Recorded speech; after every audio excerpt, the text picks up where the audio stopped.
BDR বিদ্রোহে বিস্ফোরক মামলায় দীর্ঘ ১৬ বছর পর কারাভোগের পর জামিনে মুক্তি পেলেন ১৬৮ বিডিআর সদস্য। অন্তর্বর্তী সরকার নিরপেক্ষভাবে কাজ না করলে নির্বাচনের সময় নিরপেক্ষ সরকারের প্রয়োজন হতে পারে বললেন মির্জা ফখরুল। জুলাই নৃশংসতায় জাতিসংঘের ফ্যাক্ট ফাইন্ডিং মিশনের প্রতিবেদন চূড়ান্ত, ফেব্রুয়ারির মাঝামাঝি প্রকাশ, ডক্টর ইউনূসকে জানালেন ভলকার তুর্ক। সরকারি নিয়ন্ত্রণে রেখে বেক্সিমকো গ্রুপের বন্ধ কারখানাগুলো চালু রাখার দাবি কর্মকর্তা কর্মচারীদের।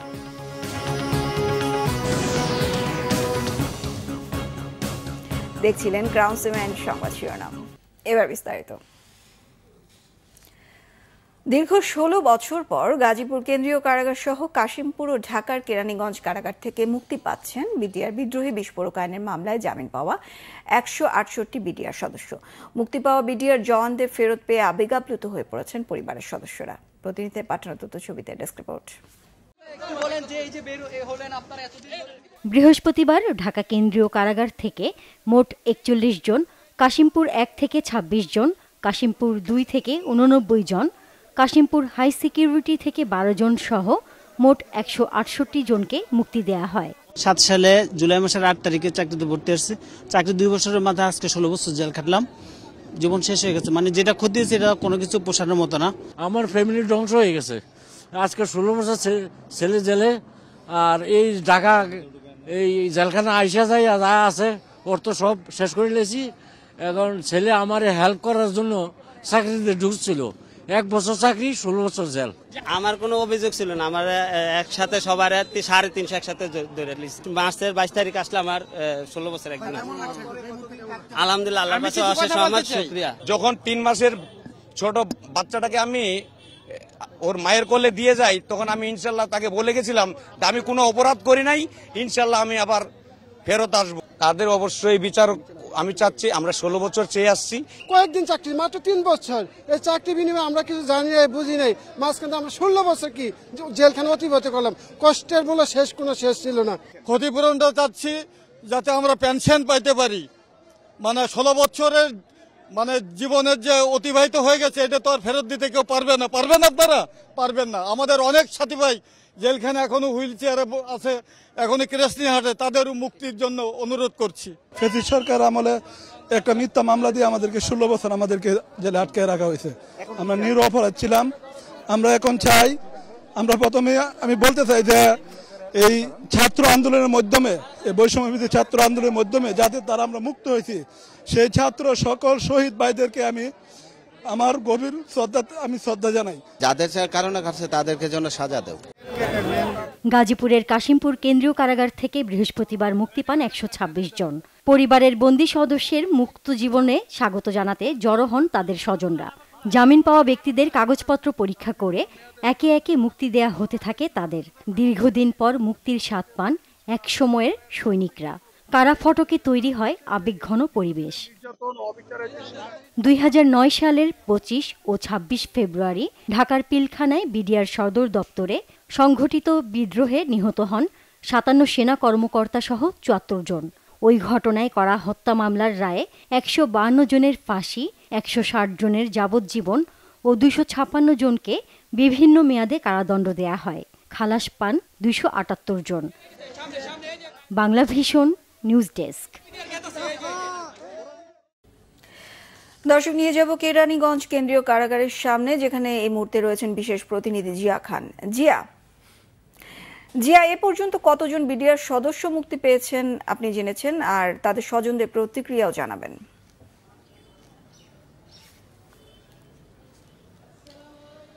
ধন্যবাদ। আমার তো জীবন শেষ, সংসার তছনছ হয়ে গেছে। এই ১৬ বছর বন্দিত্ব জীবনের ক্ষতিপূরণ কে দিবে, কিভাবে দিবে, এভাবেই কথাগুলো বলছিলেন আজকে বন্দি জীবন থেকে মুক্তি পাওয়া বিডিআর সদস্যরা। তাদের সকলের ভাষা একই ছিল। তারা বলছিলেন যে ১৬ বছর তাদের জীবন থেকে যারা কেড়ে নিয়েছে, যারা আসল দায়ী, তাদের বিচার তারা কবে দেখবেন, এবং তাদের যে ক্ষতিপূরণ সেটার মাপকাঠি বা কি হবে। তাদের তো টাকা পয়সাও নেই, পেনশনও তাদের বন্ধ। এবং তাদের যে অপেক্ষমান স্বজনরা তারা এসেছিলেন, তাদেরও একই কথা ছিল। তবে তাদের মুক্তির পাওয়ার যে আনন্দ, বেদনার অশ্রু, সেটা আজ কিন্তু ইতিহাসের সাক্ষী হয়েছে।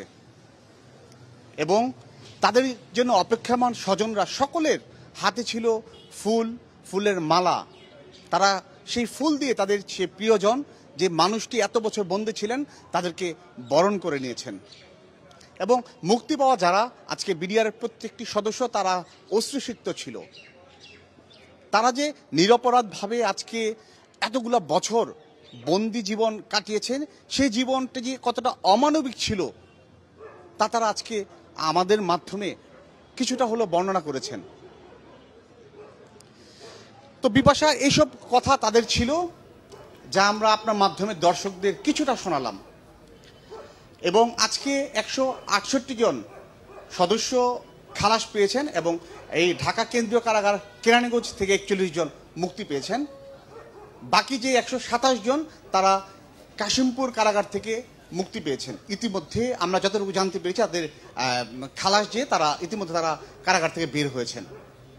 আর বাকি যে 10 জনের আমরা একটা হিসাব পাচ্ছিলাম, সেই 10 জনের স্বজনরা এসে উপস্থিত হননি এবং তাদের যে কাগজপত্র সেগুলো এখনো ক্লিয়ার না হওয়ায় কিন্তু আজকে তারা বের হতে পারেনি। অর্থাৎ 178 জনের মুক্তি পাওয়ার একটা তালিকা ছিল, সেখান থেকে 168 জন মুক্ত হয়েছেন এবং তারা ইতিমধ্যে বের হয়ে গিয়েছেন।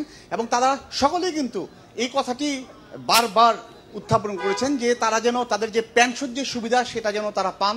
তাদের যে কলঙ্ক তাদের গায়ে যে লেগেছে, সেটা যেন মোচনের দায়িত্ব এই রাষ্ট্র, এই সরকার যেন নেয়। পাশাপাশি তারা কিন্তু তাদের যে হারানো যে চাকরি, সেই চাকরিটাও তারা ফিরে পাওয়ার প্রত্যাশা করেছেন এবং তাদের সেই দাবিটি আকুল দাবি ছিল। এবং বিপাশা, আজকে একজন সদস্য মুক্তি পেয়েছেন, যার নাম হচ্ছে সিপাহী বিল্লাল হোসেন। তিনি কিন্তু তার 3 মাসে যে শিশুটিকে রেখে গিয়েছিলেন, আজকে তার শিশু 16 বছর পরে এসে তার সামনে এসে দাঁড়িয়েছেন। তার যে আনন্দ, তার যে বেদনাসিক্ত অশ্রু ঝরেছে, সেটা আসলে ভাষায় প্রকাশ করার মতো নয়। এবং বিডিআর প্রত্যেকটি সদস্য আজকে যারা মুক্তি পেয়েছেন, সকলের কিন্তু একই ধরনের অনুভূতি ছিল। তো সামনে এখনো যারা মুক্তির অপেক্ষায় রয়েছেন, আরও হয়তো কিছু দিনের মধ্যেই আমরা সেই খবরটি আপনার মাধ্যমে দর্শকদের জানিয়ে দিতে পারবো। বিপাশা। জিয়া, ধন্যবাদ আপনি থাকুন সেখানে, পরবর্তীতে যোগাযোগ করব। দর্শক, কেন্দ্রীয় কারাগার থেকে মুক্তি পাওয়া বিডিআর জওয়ানদের আবেগ আপ্লুত কিছু বক্তব্য শুনছিলাম সহকর্মী জিয়া খানের মাধ্যমে। চলে যাচ্ছে অন্যান্য সংবাদে। বিএনপি মহাসচিব মির্জা ফখরুল ইসলাম আলমগীর বলেছেন, অন্তর্বর্তী সরকার নিরপেক্ষ না থাকলে নির্বাচনের সময় নিরপেক্ষ সরকারের প্রয়োজন হতে পারে। তার প্রত্যাশা, অন্তর্বর্তী সরকার তার নিরপেক্ষতা বজায় রাখবে। শহীদ আসাদ দিবসে আলোচনায় তিনি এ প্রত্যাশার কথা ব্যক্ত করেন। আরও জানাচ্ছেন আহমেদ সরোয়ার।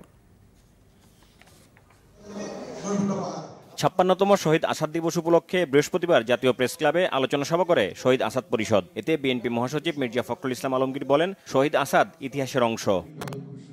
বিএনপি মহাসচিব বলেন, ফ্যাসিস্টের বিরুদ্ধে বিজয় এসেছে, স্বপ্ন পূরণ করতে হবে শহীদদের।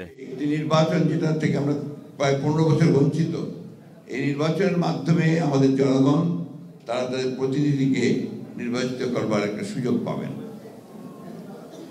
এখন এখানে জোর করে যদি সেই বিষয়টাকে আপনার একটু বিতর্কিত করে ফেলা হয়, তাহলে জনগণ আবার তাদের সেই অধিকার থেকে বঞ্চিত হবে। এবং আমাদের যে অভিজ্ঞতা, সেই অভিজ্ঞতা আমরা দেখেছি যে এই ধরনের নির্বাচন যদি দ্রুত না হয়, সময় ক্ষেপণ করা হয়, তাহলে সেখানে অন্যান্য শক্তিগুলো মাথা চাড়া দিয়ে উঠতে থাকে এবং তখন জনগণের যে চাহিদা, সেই চাহিদা থেকে তারা পুরোপুরিভাবেই বঞ্চিত হয়। এই সময় আগামী নির্বাচন নিয়েও কথা বলেন বিএনপি মহাসচিব। অন্তর্বর্তীকালীন সরকার যদি নিরপেক্ষ না থাকে, তাহলে একটা নিরপেক্ষ সরকার দরকার হবে নির্বাচনের সময়। আমি কথাটা বলেছি, কারণ আছে। কারণ আমরা দেখছি যে বেশ কিছু বিষয়ে অন্তর্বর্তীকালীন সরকার নিরপেক্ষতা পালন করতে পারছেন না। আমি তাই অনুরোধ করব, আমি প্রত্যাশা করব যে আমরা আশা করি যে অন্তর্বর্তীকালীন সরকার তারা সেই নিরপেক্ষতা পালন করবেন এবং দেশে যে সংকট আছে, সেই সংকট থেকে দেশকে মুক্ত করবার জন্য তারা কাজ করবেন। আলোচনায় বক্তারা জানান, 53 বছর পর তারা শহীদ আসাদকে খুঁজে পেয়েছেন আবু সাইদ মুগ্ধের মাঝে। আজকে বাংলাদেশের সমস্ত মানুষের সচেতন হওয়া দরকার। আমরা 31 দফা যুগপৎ আন্দোলনে দিয়েছি, রাষ্ট্র ব্যবস্থাকে গণতান্ত্রিক করতে হবে। অভ্যুত্থান 31 দফার চাইতে আরো বেশি কিছু চায়। এত আত্মত্যাগ 71 সালকে নতুন করে 90 সালকে নতুন করে জাগিয়ে তুলেছে 2024-এ 2025-এ। আসাদের মন্ত্র ও স্বপ্ন জনগণতন্ত্র আজ পর্যন্ত প্রতিষ্ঠিত হয়নি। কিভাবে হবে? যারা জনগণতন্ত্র করবেন তারা শতদা বিভক্ত হয়ে ভুল রাজনীতির পাকে নিমজ্জিত হয়ে গেছে। বৈরী আন্তর্জাতিক পরিবেশে জনগণতন্ত্রের মন্ত্র বাস্তবায়ন দুরূহ হয়ে গেছে। তবুও ঐক্য করতে হবে, জনগণতন্ত্রের সংগ্রামকে জয়যুক্ত করতে হবে। 24-এ শহীদদের আত্মত্যাগ যেন বৃথা না যায় সেজন্য সবাইকে ঐক্যবদ্ধ থাকার আহ্বান জানান তারা। আহমেদ সরওয়ার, বাংলা ভিশন, ঢাকা।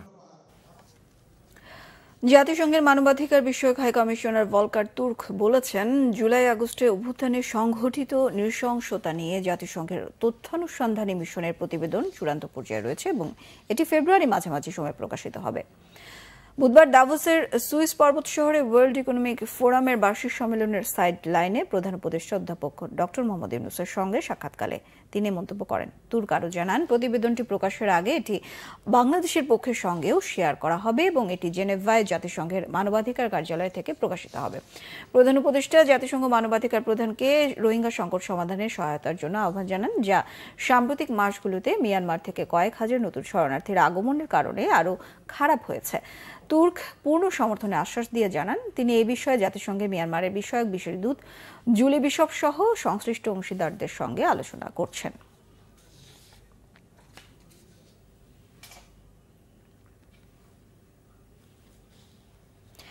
যুক্তরাষ্ট্রের নতুন প্রশাসনের সঙ্গে আলোচনায় বাংলাদেশ প্রসঙ্গে কথা হয়েছে বলে জানিয়েছেন ভারতের পররাষ্ট্রমন্ত্রী এস জয়শঙ্কর।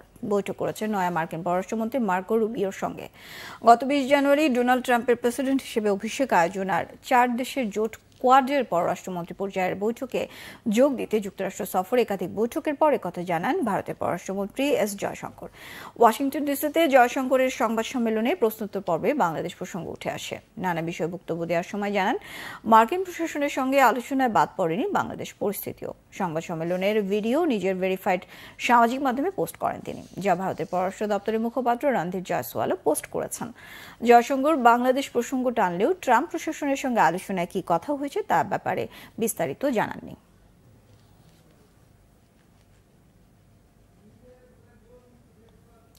বেক্সিমকো গ্রুপের সব বন্ধ কারখানা সরকারি নিয়ন্ত্রণে নিয়ে হলেও চালু রাখার দাবি জানিয়েছেন গ্রুপের কর্মকর্তারা। স্থগিত ব্যাংকের হিসাব চালুর পাশাপাশি 700 কোটি টাকা ঋণ সহায়তা পেলে ধীরে ধীরে কারখানা থেকে ঋণের অর্থ পরিশোধ সম্ভব বলে তারা দাবি করেন। সকালে রাজধানী নয়াপল্টনে সিএমজেএফ মিলনায়তনে সংবাদ সম্মেলনে বেক্সিমকোর প্রশাসন বিভাগের প্রধান কর্মকর্তা সৈয়দ মোহাম্মদ এনামুল্লাহ আজিম এ দাবি জানান। প্রতিষ্ঠানটির টেক্সটাইল শাখার প্রশাসনিক প্রধান আব্দুল কাইয়ুম জানান, বেক্সিমকো শিল্প পার্কের সব কোম্পানি বিক্রি করলে 15,000 কোটি টাকা পাওয়া যাবে, কিন্তু লে অফ করলে 42,000 শ্রমিকের পাওনা পরিশোধ করতে খরচ হবে 22,000 কোটি। কর্মকর্তারা দাবি করেন, সালমান এফ রহমান সহ বেক্সিমকোর খেলাপি ঋণের ব্যাপারে তারা কিছু জানতেন না। আরেক প্রশ্নের জবাবে প্রতিষ্ঠানটির কর্মকর্তারা দাবি করেন, সাম্প্রতিক হামলা বা জ্বালাও পোড়ার সঙ্গে বেক্সিমকোর শ্রমিকদের কোনো সম্পর্ক নেই। আরেক প্রশ্নের জবাবে বলেন, সংবাদ সম্মেলনের বিষয়টি মালিকরা জানেন, তবে তাদের পরামর্শ নয়, পেটের দায় তারা এই পথ বেছে নিয়েছেন বলেও বেক্সিমকো গ্রুপের কর্মকর্তারা দাবি করেন।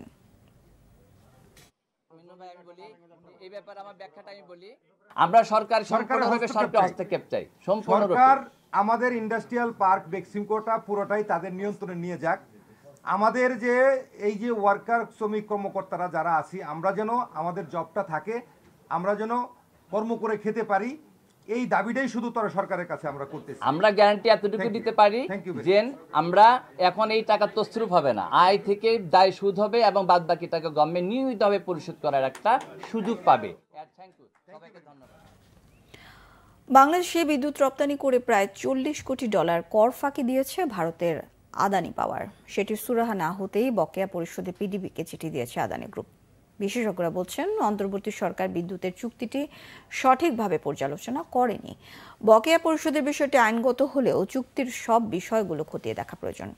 আরও জানাচ্ছেন রিশান নাসরুল্লাহ। বিদ্যুৎ আমদানিতে ভারতীয় প্রতিষ্ঠান আদানি পাওয়ারের সাথে 25 বছর মেয়াদী চুক্তি করেছিল আওয়ামী লীগ সরকার। শেখ হাসিনার পতনের পর বিশেষ আইনের আওতায় করা আদানির চুক্তি বাতিলের দাবি ওঠে। সে সময় সরকার চুক্তিটি পর্যালোচনা করার কথা বললে টানাপোড়েন শুরু হয় আদানির সাথে। বিদ্যুৎ সরবরাহ কমিয়ে দেয় আদানি। বিদ্যুৎ রপ্তানির বকেয়া পরিশোধে চাপ প্রয়োগের চেষ্টা ছিল ভারতের এই বহুজাতিক প্রতিষ্ঠানটির। ফার্স্ট থিং হচ্ছে কয়লা আমি দিব না, আর দিলে এই রেটে কেন দেবো, 14, 15, 18 টাকা সে দিচ্ছে। আর যেখানে কয়লা আমাদের দেশের কয়লা দিয়ে 6-7 টাকায় হচ্ছে।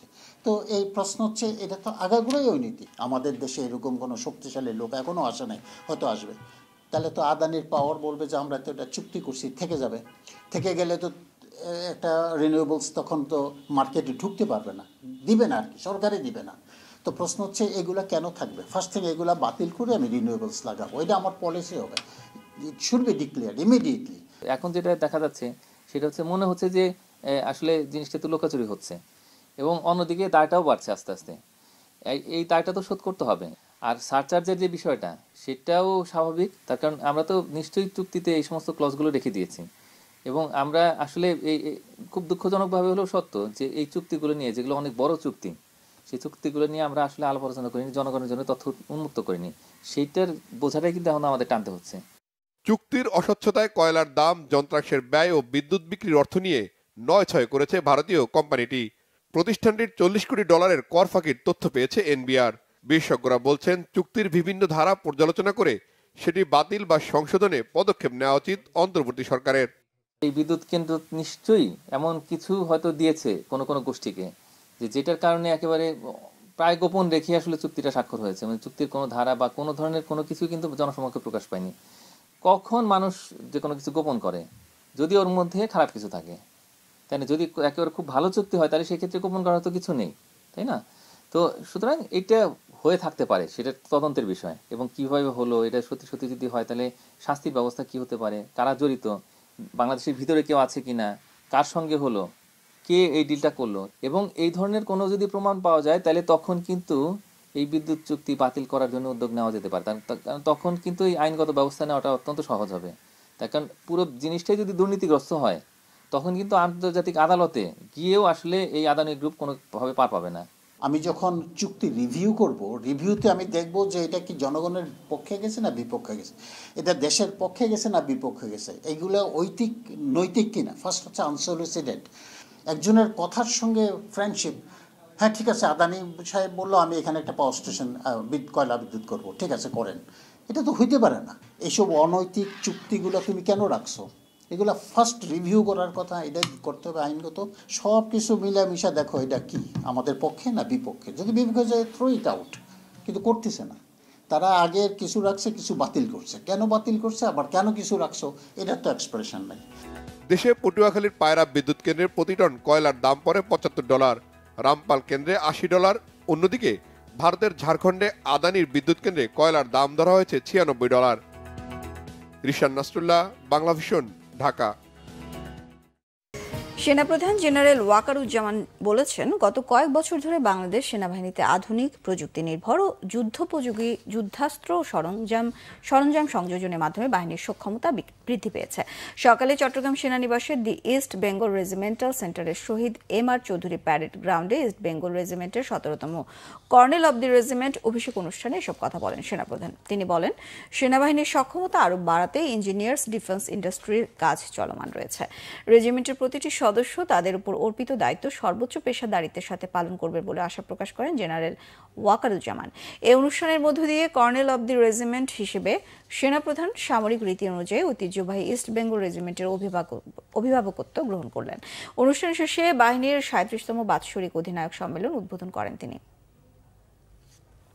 সংবাদ শেষ করব ক্রাউন সিমের সংবাদ শিরোনামগুলো আরও একবার জানিয়ে। বিডিআর বিদ্রোহে বিস্ফোরক মামলায় দীর্ঘ 16 বছর পর কারাভোগের পর জামিনে মুক্তি পেয়েছেন 168 বিডিআর সদস্য। অন্তর্বর্তী সরকার নিরপেক্ষভাবে কাজ না করলে নির্বাচনের সময় নিরপেক্ষ সরকারের প্রয়োজন হতে পারে বললেন মির্জা ফখরুল। জুলাই নৃশংসতায় জাতিসংঘের ফ্যাক্ট ফাইন্ডিং মিশনের প্রতিবেদন চূড়ান্ত। ফেব্রুয়ারি মাঝামাঝি প্রকাশ, ডক্টর ইউনূসকে জানিয়েছেন ভলকার তুর্ক।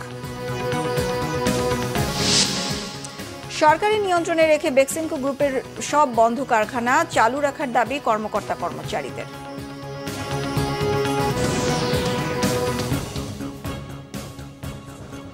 এই ছিল এখনকার মতো। পরের সংবাদ বিকেল 4টায়। 3টায় থাকছে নিউজ টপ 10, দেখার আমন্ত্রণ রইল। এছাড়া বাংলা ভিশন সংবাদ ও সংবাদ সংশ্লিষ্ট অনুষ্ঠান দেখতে ভিজিট করুন www.bbnews24.com ও facebook.com/banglavisionnews। সাবস্ক্রাইব করুন youtube.com/banglavisionnews। সঙ্গে থাকায় ধন্যবাদ সবাইকে।